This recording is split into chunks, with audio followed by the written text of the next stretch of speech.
Let's talk about some good old-fashioned what-ifs this fall. It's a really fun game. No one's right, no one's wrong necessarily. These aren't predictions, they're just what-ifs. Like, for instance, what if someone not named Georgia or Tennessee wins the SEC East? Would that be a bold prediction? Of course it would, but that's not that portion of the show. This is just a what-if. Well, let's take a quick look at the board. Georgia's an overwhelming favorite to win the East. They're minus 600. Tennessee's next, distantly second at plus 500. But if you're listening on podcast, go ahead and handicap the rest of the SEC East for me. Who would be the next favorite? South Carolina at plus 1,800. That is the shark fin in the SEC East, the South Carolina Gamecocks. Just strap a little plastic fin on them. There they are. Now, what would they have to do to actually make this happen? Well, they'd have to navigate a very treacherous schedule. And that includes a trip to Georgia in week 3. They go to Tennessee 2 weeks later. Oh, by the way, they just have Mississippi State sandwiched in between those. They also have to go to A&M later in the year, and they got Clemson at home, but that's out of conference. I looked at the Missouri schedule, as I did earlier this year, and I thought to myself, maybe that's the team if craziness were to happen. Okay, so if we're going to entertain this, understand we're already in a world where Georgia and Tennessee somehow missed out on Atlanta. So obviously crazy things have happened in this what if. If it's Missouri, here's how it would have happened. The close losses last year turn into wins. Obviously, that happens with everyone. That almost gets old saying this time of year. But Missouri gets Georgia after Georgia plays Florida. Missouri also plays Tennessee the week before Tennessee plays Georgia. That's the good news. The bad news is Missouri gets Georgia and Tennessee and Florida back-to-back, and then they go to Arkansas to end the year. Oh, Jesse, did you see that? Look at that November. That's not a November to remember for Missouri. At Georgia, Tennessee, Florida, at Arkansas. Yet again, the more casual-minded amongst us are hating on a team like Missouri for only playing 8 conference games. Yeah, which 8 are you playing is what I want to know. Gross. So I don't really know who. I think I'd still roll with South Carolina, honestly. Like if South Carolina, just picture this. South Carolina finds a way to randomly clip Georgia in week 3. Crazy? Yes. Could it happen? For the sake of argument, maybe. And Georgia also loses to Tennessee on the road, and maybe like Auburn gets them. I don't know. It's very unlikely, but that's probably what would have to happen. Next up. Now, this one's a little more likely, but this one would just be utter chaos. Cedric just wanted to throw everything in the ACC into a blender today, and he did a fine job of it. He said, you've mentioned a couple of times the last couple of shows, so let's play the scenario out. What if Duke actually does beat Clemson in week 1? Clemson. I'm trying, guys. I promise you I am. It's just tough for me. It's a very special kind of speech impediment. I can't say Clemson right, and it sucks, but I was born this way. It is what it is. So what would happen? Well, first off, Duke is only about a 12-point underdog in this game, so it's well within the realm of possibility. You know, Cole Kubelik hasn't texted me the show yet. I wonder if he's okay. So Duke's only a 12-point underdog in the game. It's in Durham, so it's at home. More important fact is it's not at Clemson. That's the important part for them. It's Monday night. This is Labor Day night. So it's standalone. You don't have to flip through 37 other games. This will be on display in front of God and everyone. Whole world's watching it. I legitimately think this would throw the entire sport into early season chaos. I think this would be the early season crowbar to the knees that, quite frankly, this sport needs that time of year. Now, it's not that we root for it. You don't have to. The stuff happens anyway. You just don't know where it's going to occur. Number one, if Duke beats Clemson, number one, Mike Elko instantly becomes the hottest name in the head coaching market. I know that's not what they want to hear at Duke, but man, after he went 9-4 last year and all the losses were by one possession at Duke, and then you follow that up with a win over the preseason favorite in week 1, yeah, man, your name's everywhere. People are actively firing their head coaches early in the fall to be at the front of the line to hopefully acquire your services come coaching carousel season. That's what would happen with Mike Elko. And he's got some good ones on his staff, too. That is a very, very slept-on staff for obvious reasons that shouldn't be slept on, because if this happens, that would be also for obvious reasons.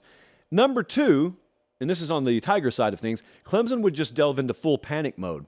Fan base would be in full panic mode because everything you told yourself about the reset button up there, you would forget that. Everything you told yourself about Garrett Riley coming in, he's going to save the offense, you would forget that. And everything you told yourself about the program being back on track, you'd forget all that. You shouldn't, because week 1 losses aren't the end of the world, but you and I both know what it would actually be like. I would probably end up buying a ton of Clemson stock as it was scattered all over the place if this were to happen. So it's a big if, but not the biggest if in the world. Next up, we go all the way to the West Coast. I'm gonna responsibly apply some chapstick here, right on air. Ignore what I said if you're listening on podcast. Lance said, what if the true freshman quarterback, Dante Moore, leads UCLA to the Pac-12 title? Level with me. It's just you and I here. You don't think this is possible, do you? Jesse and Colin? No? Slight shakes of the head in there. I don't think most people believe this is possible. So, Dante Moore, true freshman quarterback. He was committed to Oregon, I believe, and then flipped to UCLA. It was a really, really big get. It's part of my theory that the sport is coming to Chip Kelly right now because of what you can do in NIL and also what you can do in the portal.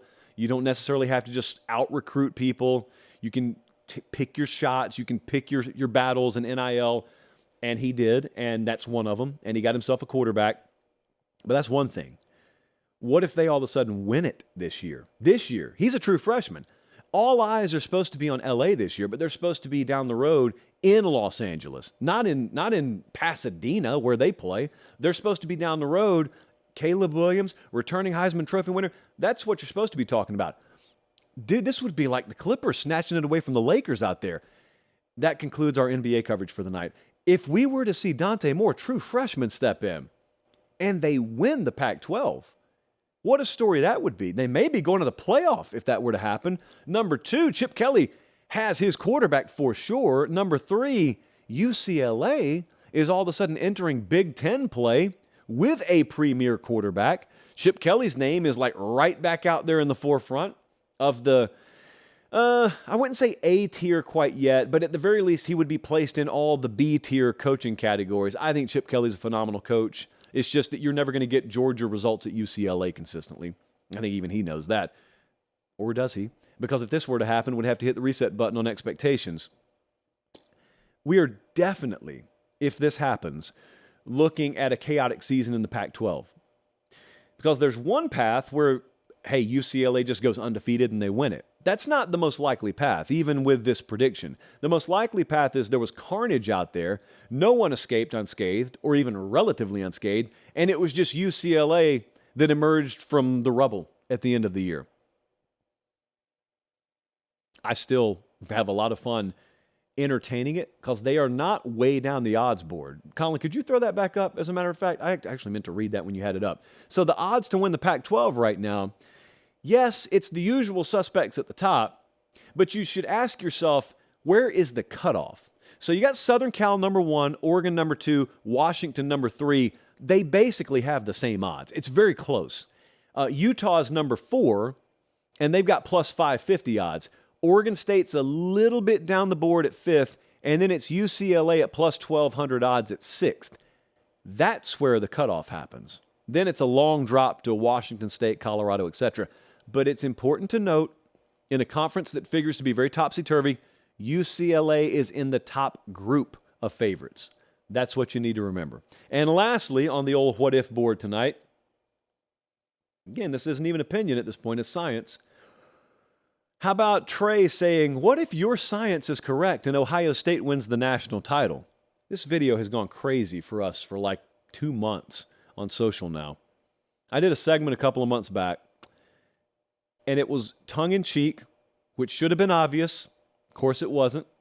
And I said we had scientific research that had concluded Ohio State's going to win the national title. What was the science, you ask? Well, we did some research, and we found that the last several national championship teams ended up having the most first-round draft picks the following spring. Not a surprise. So how did we scientifically go about proving who's going to win it this fall? We just looked at mock drafts, And Ohio State had the most mock drafted first-round players. So, bada bing to the bada boom. All right, well, that means Ohio State's going to win the title. Case closed. Voila. And there you have science. And I said it on air. Of course, some people believed I was serious, and it's still doing a ton of numbers out there even as we speak. But hey, what if I end up being right? Well, I'll wear a lab coat on air if I am. If they win the title, I'll probably wear a lab coat. You can just call me doctor from that point on. And also, boy, will Ryan Day have a fun January. I'll have a fun January for him if he doesn't want to. The Ryan Day Apology Acceptance Tour. That's what he can call his January. And we will just have a little basket, probably, a little wicker basket here on air. One of you can weave it for us if you want to over Christmas break. And we would just put it outside the office during the day. And as you're in Nashville, you can just drop by and you can slip your apology notes into the Ryan Day Apology basket. Because that's what we would need. And in Jaws, they needed a bigger boat. We would need a bigger basket. If everyone who owed that man an apology, if he wins a national title, were to submit an apology, we need a bigger basket. And you guys need bigger notes. I've listened to what some of you have said. If he wins a national title, it would be a fun time for me. I grew up in Columbus, not Ohio, but I have watched and I have shaken my head. I have SMH'd you guys so much when it comes to thinking that there's this hard line in the sand and he cannot and he will not ever win a title. Why? Because he hasn't so far. Well, big deal. I mean, it's a big deal, yes, that they haven't won, but they've been in the mix. And they're going to be in the mix again this year. I hate to spoil the season for you. They're going to be in the mix, I think, again this year. Maybe they'll win it, maybe they won't. But if they do, as science has indicated, don't argue it, then I will have a fun January, and I will do it for Ryan Day. That's the end of the what if on that.